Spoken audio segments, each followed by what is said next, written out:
नमस्कार दोस्तों, मैं अवनीश विश्वकर्मा आपका स्वागत करता हूं अवनीश साइंस वाला में। और आज हम देखने वाले हैं शुड के प्रयोग के बारे में। इंग्लिश का एक बहुत ही महत्वपूर्ण टॉपिक है शुड का प्रयोग। इसमें आपको सबसे पहले ये जानना होता है कि शुड का प्रयोग हम कब करते हैं। जब भी आपको किसी वाक्य में दिया जाएगा लास्ट में चाहिए शब्द, यानी इसका बेसिकली अर्थ जो होगा चाहिए होता है। शुड का जो बेसिक अर्थ होता है चाहिए होता है। और इसके आगे हम इसके रूल के बारे में बात करेंगे। शुड का बेसिक अर्थ जो होता है चाहिए होता है।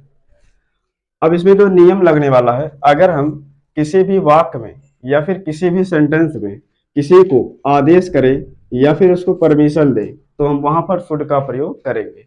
जैसे आपको घर जाना चाहिए, क्या बोला गया? आपको घर जाना चाहिए। आपको घर जाना चाहिए। अगर इस प्रकार के सेंटेंसेस आपको दिया जा रहे हैं तो आप तुरंत समझ जाना है कि हमको शुड का प्रयोग करना है। तो यहाँ पर क्या करेंगे, सबसे पहले हम आपको की अंग्रेजी लिखेंगे। और इसको हम जानने से पहले हम थोड़ा हिंट्स के बारे में जान लेते हैं, क्या क्या कैसे लगने वाला है शुड के प्रयोग में। सबसे पहले आपको सब्जेक्ट लिखना होगा। सबसे पहले क्या लिखेंगे? सब्जेक्ट लिखेंगे। फिर आपको लिखना होगा शुड का प्रयोग। फिर आपको किसका प्रयोग? शुड का प्रयोग। शुड के प्रयोग के बाद मेन वर्ब के फर्स्ट फॉर्म का प्रयोग करना है। फिर आपको कंप्लीट इंग्लिश उतारना है, वो भी बैक साइड से। कंप्लीट इंग्लिश आपको लिखना है, वो भी बैक साइड से, पीछे से। अब यहाँ पे जो है सबसे पहले हम आपको की अंग्रेजी लिखेंगे। आपको की अंग्रेजी क्या होगी? यू होती है।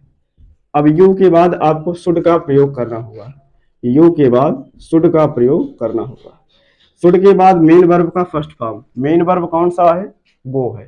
तो गो का फर्स्ट फॉर्म गो ही होता है, तो यहाँ पर गो हो जाएगा। अब गो के बाद आपको यहाँ पर लिखना है टू होम। अब इसके बाद यहाँ पर हम बात करें, मुझे हिंदी पढ़ना चाहिए। मुझे हिंदी पढ़ना चाहिए। मुझे हिंदी पढ़ना चाहिए।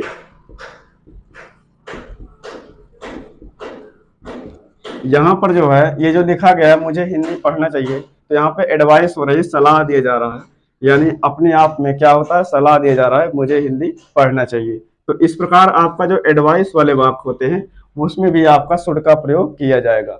एडवाइस हो या फिर परमिशन हो तो हम शुड का ही प्रयोग करते हैं।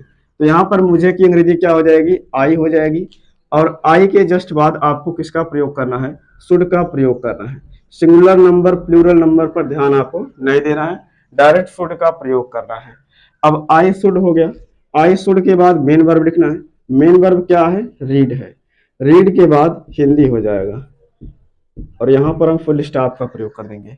अगले सेंटेंस की बात करते हैं। जैसे उसे उसे बाजार जाना चाहिए। उसे बाजार जाना चाहिए। उसे बाजार जाना चाहिए, तो इसकी अंग्रेजी क्या हो जाएगी? सबसे पहले हम उसे के लिए ही का प्रयोग करेंगे। अब ही के बाद शुड का प्रयोग करेंगे।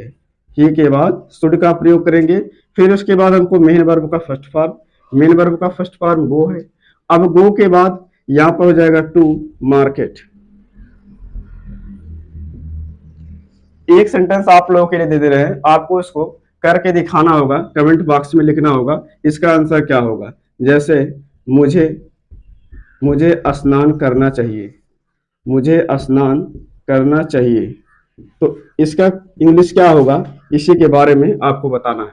शुड का प्रयोग अगर अच्छा लगा हो तो वीडियो को लाइक और चैनल को सब्सक्राइब अवश्य कर देना। Thanks for watching.